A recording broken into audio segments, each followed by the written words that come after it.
येत्या 19 डिसेंबरला देशात सर्वात मोठा राजकीय भूकंप होईल। भारताचा पंतप्रधान बदलेल आणि मराठी माणूस पंतप्रधान होईल। ती व्यक्ती भारतीय जनता पक्षाची असू शकते, असं भाकीत माजी मुख्यमंत्री आणि काँग्रेसचे ज्येष्ठ नेते पृथ्वीराज चव्हाणांनी केलंय। दरम्यान विधान परिषदेच्या भाषणावेळी उपमुख्यमंत्र्यांनी या संदर्भात प्रतिउत्तर देखील दिलेलं आहे। एकनाथ शिंदे यांनी या संदर्भात बोलताना एक महत्त्वाचं विधान केलंय।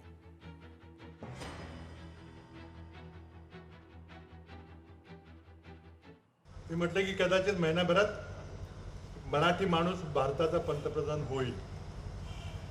कराडला बोललो मी, अनेकांचे फोन आले, विचारले याचा अर्थ काय, कसं काय, कोण म्हटलं की तुम्ही होणार का?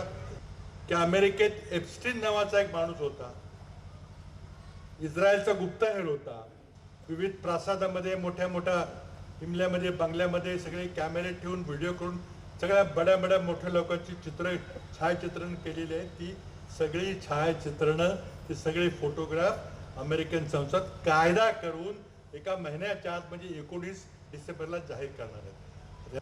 आणि त्यामध्ये अमेरिकन संसदेने सांगितले की हा डाउनलोडेबल डेटा पाहिजे, हा सर्च करता आला पाहिजे। निवडणूक आयोग ज्याप्रमाणे मतदार याद्या कम्प्युटरवर आपल्याला तपास।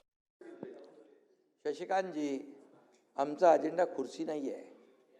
आमचा अजेंडा काय सांगतो, ज्या लोकांनी आम्हाला खुर्चीत बसवलंय ना, त्यांचे प्रश्न सोडवणे, त्यांच्या समस्या सोडवणे। त्यामुळे तुम्ही काही तुम्ही हितचिंतक आहात, आभारी आपला, परंतु आपल्याला सांगतो मी, आमचा अजेंडा जो आहे बघा, सोन्याचा चमचा घेऊन जन्माला आम्ही आलो नाही, परंतु या महाराष्ट्रातल्या सर्वसामान्य लोकांच्या आयुष्यात सोन्याचे दिवस आणण्याचा प्रयत्न आम्ही करणार। आणि आपण पाहताय, मी मुख्यमंत्री व्हायच्या पूर्वी पण असाच होतो, मुख्यमंत्री झालो तरी असाच आहे, आताही असाच आहे। त्यामुळे माझ्यात बदल होणार नाही। सर्वसामान्य माणूस आमचा केंद्रबिंदू आहे आणि म्हणून मी कॉमन मॅन लोक आता मला डेडिकेटेड टू कॉमन मॅन म्हणतात। काय प्रॉब्लेम आहे का? चीफ मिनिस्टर म्हटलं किंवा डेप्युटी चीफ मिनिस्टर म्हटलं का म्हणजे असं काय नवीन काय असतं का काय? त्यामुळे सर्वसामान्य माणसाची जी नाळ जुळलेली आहे, ती भाई कनेक्ट झालेली आहे, ती तुटता कामा नये। आपण जमिनीवरचे कार्यकर्ते आहोत। पुढची महत्त्वाची बातमी आपण पाहूयात। मुख्यमंत्री युवा कार्य प्रशिक्षणार्थींच्या रोजगारासाठी आता नवी घोषणा करण्यात आली। कौशल्य विकास विभागाच्या वतीने विशेष प्रयत्न केले जात आहेत, असं मंत्री मंगल प्रभात लोढा यांनी सांगितलं। प्रशिक्षणार्थींसाठी 6 सूत्री कार्यक्रम जाहीर करण्यात आला।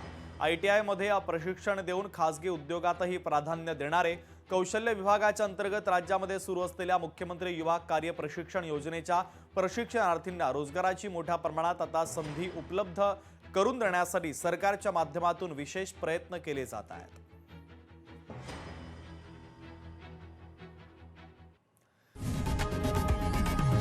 लोकशाही मराठी ऐका, पहा, जागरूक रहा।